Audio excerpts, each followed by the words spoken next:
Bien, muy buenas tardes. El día de hoy vamos a ver lo que es el muestreo probabilístico segunda parte.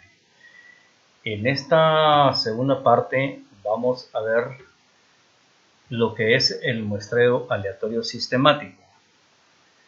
Esta parte o esta forma de muestreo es una forma de muestreo que nos permite encontrar siempre, al igual que en la parte 1 que vimos también, que era también sobre muestreo aleatorio, nos permite encontrar los componentes de la muestra. Este procedimiento exige, como el anterior, como decía, numerar todos los elementos de la población. O sea que es necesario que tengamos numerados todos los elementos de la población de tal manera que a partir de ese recurso podamos tener o seleccionar nuestra muestra, ¿verdad? Que hemos calculado previamente, por supuesto. Y aquí en este método que es el sistemático, en lugar de extraer n minúscula o n muestra, números aleatorios, solo se extrae uno. Se parte de ese número aleatorio, que es el único que se saca de momento y al cual le vamos a llamar i, o lo vamos a denominar con la letra i, que es un número elegido al azar. Y los elementos que integran la muestra son los que ocupan los lugares i más k, i más 2k, i más 3k y así hasta n-1 por k, que sería el último elemento que configura o que conforma la muestra. De tal manera que el primero lo podemos sacar por tabla de números aleatorios, lo podemos sacar por sorteo, porque ese será nuestro primer dato o nuestra primera casa, nuestro primer producto, nuestra primera tienda, nuestra primera persona a entrevistar o a lo que sea la naturaleza del estudio que estamos haciendo. Entonces, eso es fundamental. Recapitulando, tenemos el listado de objetos, productos, personas, en fin, y de esos vamos a escoger una muestra n y partimos de un primer dato, una primera casa, tienda o lo que sea, y a partir de ahí, y a esa le denominaremos i, y a partir de eso será i más k, como decía, i más 2k, i más 3k, hasta n-1 por k. Es decir, se toman los individuos de k en k, siendo k el resultado de dividir el tamaño de la población entre el tamaño de la muestra. Lo que sería también conocido como factor de elevación, que lo vimos en la clase anterior. El número i que empleamos como punto de partida será un número al azar entre 1 y k, ¿verdad? Entonces, de tal manera que esto nos permitirá conseguir lo que pretendemos, que es la muestra. El riesgo de este tipo de muestreo está en los casos en que se dan periodicidad en la población, ya que al elegir a los miembros de la muestra con una periodicidad constante K, podemos introducir una homogeneidad que no se da en la población. Entonces debemos tener cuidado con esto, ¿verdad? Sin embargo, es un método probado, es un método que se utiliza y que se le denomina por eso sistemático, porque es como va por ciclos o por periodos. Imaginemos que estamos seleccionando una muestra sobre listas de 10 individuos, en los que los 5 primeros son varones y los 5 últimos mujeres. Si empleamos un muestreo aleatorio sistemático con k igual 10, siempre seleccionaríamos o solo hombres o solo mujeres. No podría haber una representación de los dos sexos. Entonces quiere decir que antes de iniciar cualquier muestreo uno debe conocer la naturaleza de los datos o de la población que está analizando. Eso es importante para todos los métodos. Es una técnica parecida al muestreo simple aleatorio, pero tras elegir un primer elemento al azar, selecciona los demás a intervalos regulares o constantes, es decir, sistematiza la selección de los elementos. Por ejemplo, si tenemos una población de 100 individuos y queremos seleccionar una muestra de 20, actuaríamos de la siguiente manera. Fíjense que tenemos una población de 100 y necesitamos una muestra del 20%, o sea, 20 elementos. 1. Numeramos los elementos o personas o casas o productos, como hemos dicho regularmente, ¿verdad?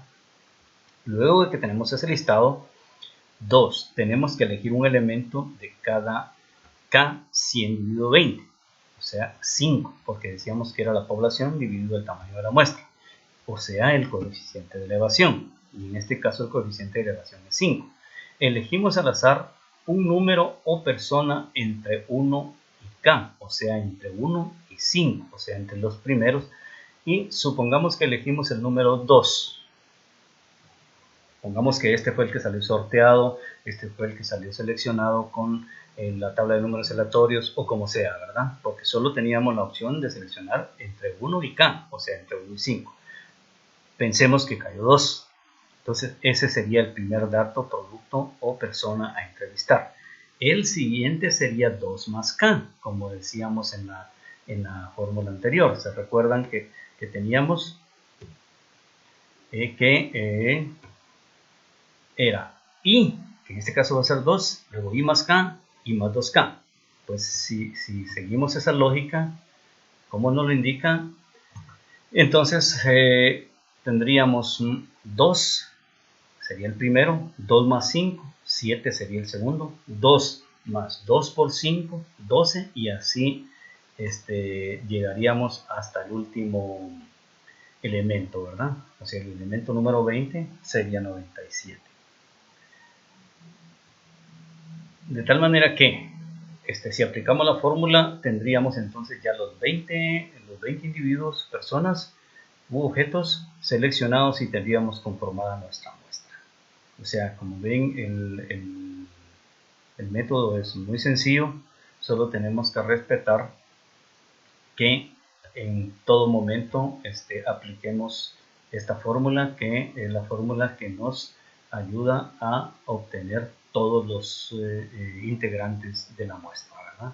Empezando con I, que como se había dicho tiene que estar entre 1 y K, o sea entre 1 y el factor de elevación que obtenemos previamente al dividir el tamaño de la población entre el tamaño de la muestra.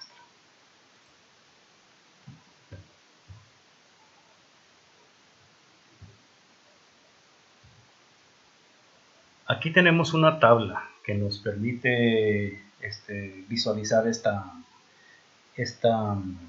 lo que hemos calculado anteriormente, ¿verdad? Es como un resumen, digamos. Teníamos 100 dividido en 20 igual a factor de elevación K igual a 5, y vamos a elegir allí primero entre 1 y K, o sea entre 1 y 5, y supongamos que se eligió 2. Entonces aquí tenemos, ¿verdad? Tenemos 2, que es el primer dato que obtenemos, y a partir de él continuamos con el cálculo de acuerdo a la fórmula: I más K, I más 2K, I más 3K, I más 4K, I más 5K, y así nos vamos hasta que llegamos a I más N menos 1 por K. Entonces, en este caso sería 2 más N, que era 20, menos 1, 19, por K, que es 5. Y eso nos da un valor de 97. Quiere decir que vamos a entrevistar a la tienda número 2, a la tienda número 7, a la 12, a la 17, a la 22, 27, 32, 37, 52, 57, 62, 67, 72, 77, 82, 87, 92 y 97. Esas serían las 20 casas, productos o tiendas que vamos a entrevistar. El ejercicio que ustedes tienen que hacer a partir de esta teoría que hemos visto inicialmente es el siguiente. Se tienen 50 elementos en la población y se desea extraer una muestra N de 10. Extraer los elementos de la muestra mediante el método de selección aleatorio sistemático. Entonces lo primero que tienen que hacer es obtener K. N sobre N, 50 sobre 10, 5. El factor de elevación entonces es 5. Obtener I entre 1 y K, o sea, entre 1 y 5. Por tabla de números aleatorios, supongamos que I fue igual a 3. Entonces, Luego obtenemos los otros 9 datos aplicando la fórmula que ya habíamos mencionado anteriormente, ¿verdad? Así nos vamos hasta que conseguimos todos los elementos de la muestra, ¿verdad? 1, 2, 3, 4, 5, 6, 7, 8, 9 y 10. Es un ejercicio que ustedes lo pueden repetir. Yo les aconsejo que a pesar de que ya está resuelto acá, ustedes lo hagan por su cuenta y verifiquen que esto sea correcto. Tarea que tienen que hacer en la clase después de ver este video, dice de la siguiente manera. Y esto será revisado, no en su cuaderno obviamente, sí en su cuaderno, porque deberán tomarle una foto o un medio de verificación y enviarlo al profesor, ¿verdad? Se extrajo un número aleatoriamente entre 300 elementos para obtener una muestra de 30. Eso es lo que necesitamos, una muestra de 30. Obtenga la muestra mediante el método sistemático. Y luego tenemos un pequeño examen corto acá, que es de tipo individual, y dice, se tienen 300 elementos en la población y se debe extraer una muestra n igual a 25. Extraer los elementos de la muestra mediante el método de selección aleatoria sistemática. ¿Qué ventajas tiene este método? Es fácil de aplicar, no siempre es necesario tener un listado de toda la población. Bueno, a veces es necesario, regularmente es necesario tenerlo, ¿verdad? Pero se puede hacer a partir de un número determinado de integrantes de la población. Cuando la población está ordenada siguiendo una tendencia conocida, asegura una cobertura de unidades de todos los tipos. Las desventajas: si la constante de muestreo está asociada con el fenómeno de interés, se pueden hallar estimaciones sesgadas. Esa es una de las desventajas, ¿verdad? Si hay una constante que está asociada al fenómeno que nos interesa, eso podría dar lugar a error. Otro ejercicio: se tiene una población de 100 casas para entrevistar y se necesita una muestra del 33%. Extraer una primera muestra de 30 casas por el método sistemático, habiendo extraído, sería aquí, la primera casa por el método de números aleatorios. Aquí habría que corregir, habiendo extraído, ¿verdad?, la primera casa por el método aleatorio de sorteo. Bueno, esta es la clase de la explicación muy sencilla de lo que es la aplicación del método sistemático, y esperaría que resuelvan los ejercicios, desarrollen la tarea y además también desarrollen el examen corto que está ya previsto en la misma presentación, y lo eleven a la plataforma o lo envíen al profesor a través del correo electrónico.